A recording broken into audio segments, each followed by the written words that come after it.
Where does LeBron James rank? Wow. Well, first of all, it's easily top 10. Easily.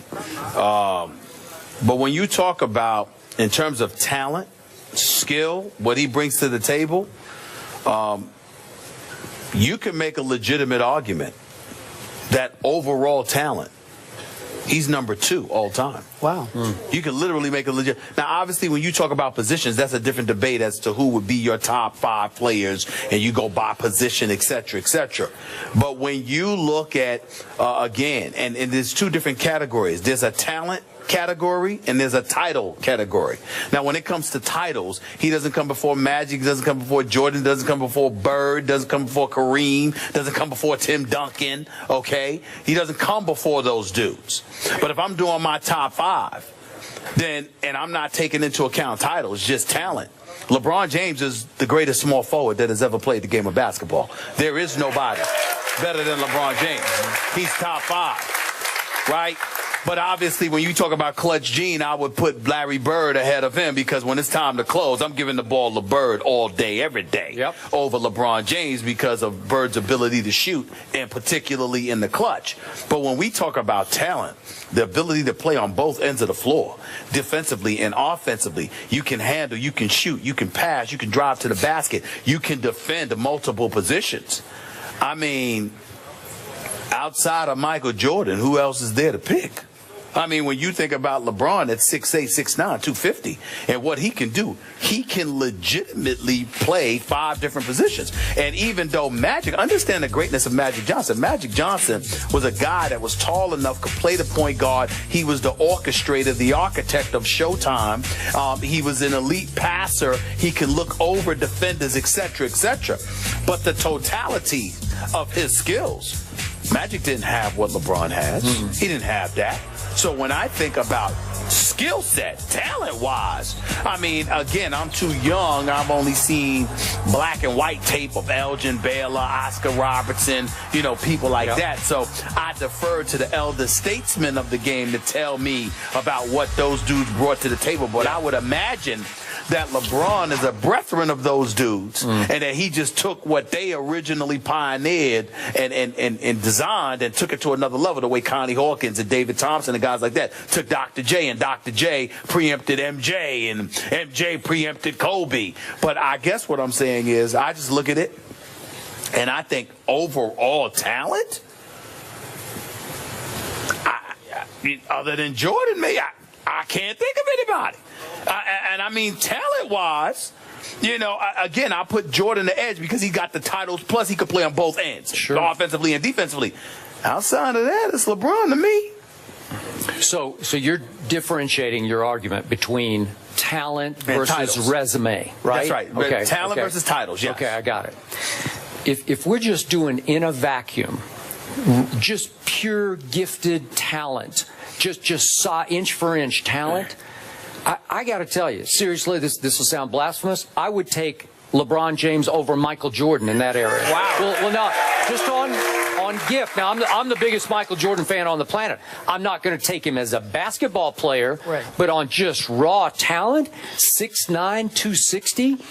The one big thing that I liked what Michael did, Michael taught himself to shoot the ball a little better than LeBron has been able to teach himself to shoot the ball. Which is exactly why I didn't put LeBron over MJ. And the reason why I don't have Kobe over LeBron is because, to me, it's Kobe MJ. You see what I'm saying? I'm it's with Kobe you. MJ. Kobe's close in this argument, though. I know that. On just raw, gift. No question. Okay. No question. You know who else is in that? If we're just doing in a vacuum, Kareem Abdul-Jabbar at 7. What do we call him? 2'7", 2. I put Kareem Abdul-Jabbar over Bill Russell.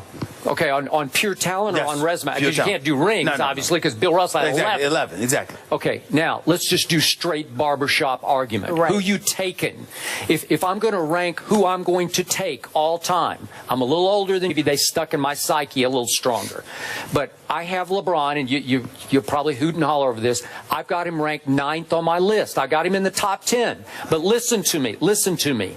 I got Michael Jordan at the top because of performance, of greatness of resume, of not just rings, because obviously he had 6, but just pure clutch gene, game closing. I want him on my team greatness. Well, that's Michael Jordan for me. And I've got Kobe over LeBron on resume. Okay, I do too. I got Kobe 2 notches above. So mine goes in order. I got Bill Russell number 2, and I know it was a different era, but when you win 11 championships, I got to put you up there. I'm sorry, I know you're only 6'9". I mean, LeBron's maybe a little bigger and stronger than Bill Russell was, but 11, I got you up there. Right. My man Magic Johnson is 3rd on my list, just because I want him in my foxhole, man. I want him running. If I want somebody with the ball in his hands in tough situations, Magic's my guy. 5 championships. I got Shaquille O'Neal at number 4. Wow. Listen, for 3 years, I have never seen a more powerful offensive force than Shaquille O'Neal. He was literally unstoppable. Now, it wasn't pretty to watch. It got a little ugly sometimes. He just ran over little dudes who tried to guard him, but he was still unstoppable for about that. Remember that 2000 to 2002 stretch in there? So to me, it was longer than that, but go ahead. Yeah, well, but that's when he would just ragdoll my Spurs. Duncan and David Robinson, he just tossed them around like they were little kids. And again, I'm putting him 1 notch above Kareem Abdul-Jabbar, who has 6 rings, but that's a close one. I would, if I had to draft somebody for my all-time team, I would have taken Shaq a little bit over Kareem, just on overall toughness and physicality and dominance. Kareem was a little more finesse to me, but he was some finesse. I mean, that skyhook was literally unstoppable.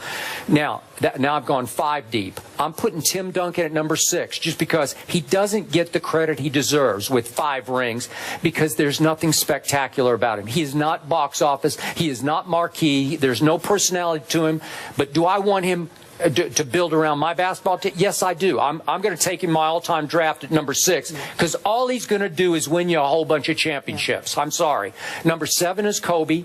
8, and I've dropped him down my list because he only has 3. I got Larry Bird 1 notch ahead of LeBron, just on clutch gene, what you just spoke of. And I got LeBron 9th. Now, LeBron is in danger of falling to 2 and 4 in the NBA Finals. Maybe he'll pull it off, and if he does, this would be his greatest, obviously, his greatest achievement ever. He would get high marks from everybody, including me, if he pulls this one off without Kyrie and Kevin Love. And if he does, he might start climbing up this list a little bit. But right now, I think it's fair. And we have seen this man now for 12 years. LeBron James has played 12 full seasons. So I've seen enough that for me to put him at 9th in my top 10 is still, on my list, by my standards, that's pretty high. He's risen pretty high on my list. Well, let me say this to you. I have no problem with your top 9. None whatsoever.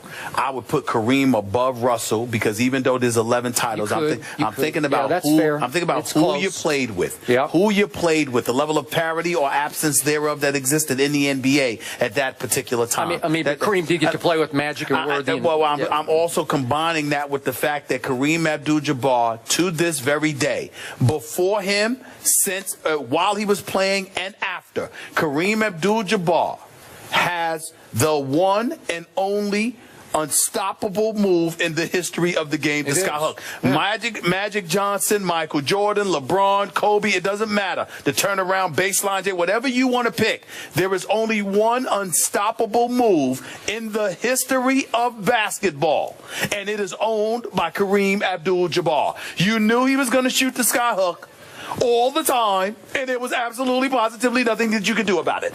Period.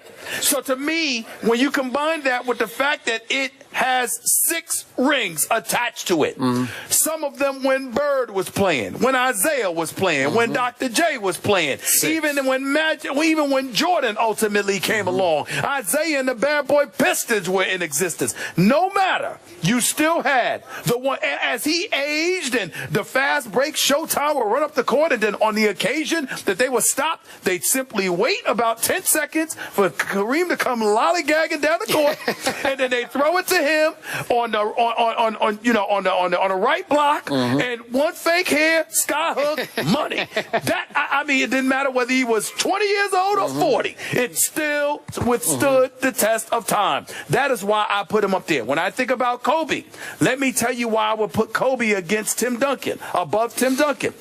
Tim Duncan is a champion, and he's great. And he's the greatest power forward ever. Number 2 would be Kevin McHale, by the way, not Karl Malone. Okay? But here's the flip side. For his entire career, Tim Duncan had Greg Popovich.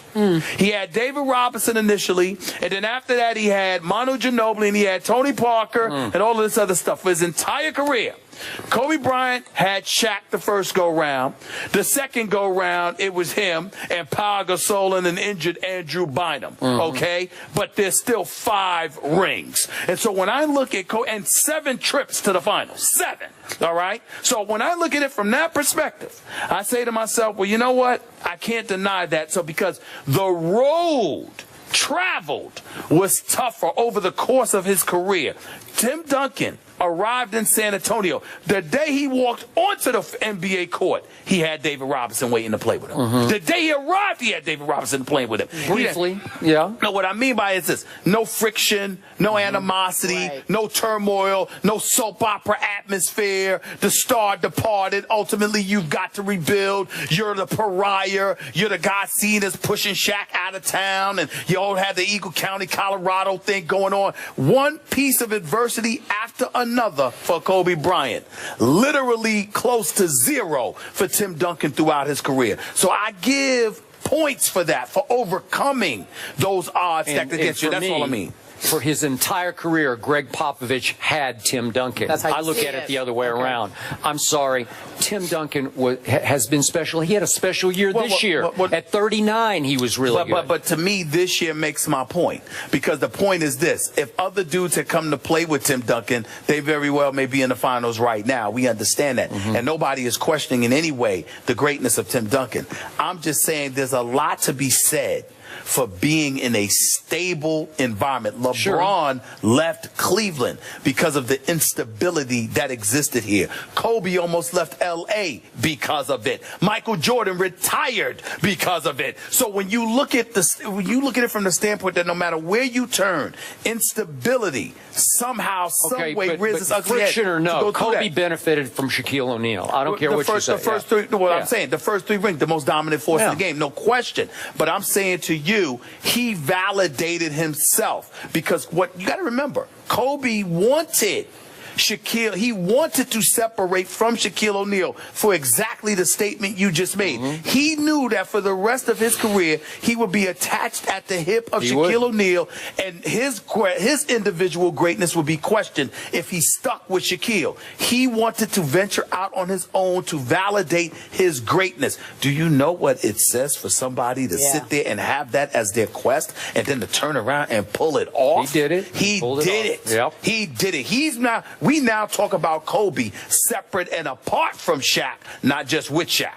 He deserves credit for that. All right, can you guys help me out? What do you guys call Deli? What do you call him? Deli Tray. All right, when we come back, we're talking about Deli Tray. Tim Legler had some interesting comments on Deli Tray. Back in a moment. First Take is presented by Chase, celebrating small business. Learn more at missionmainstreetgrants.com. And in part by M&M's. Movies are better with M.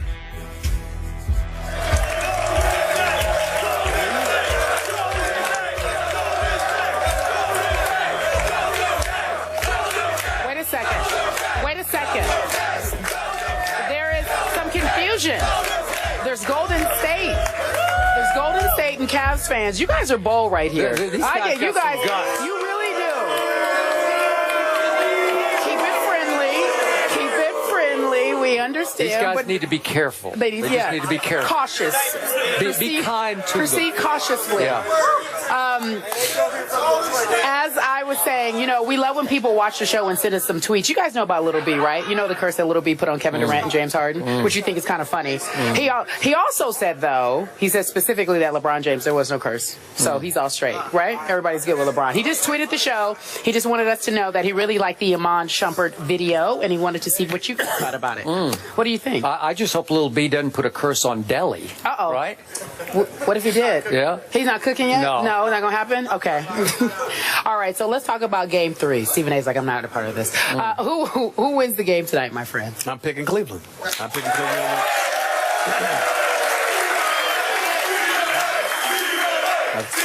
Oh, stop it.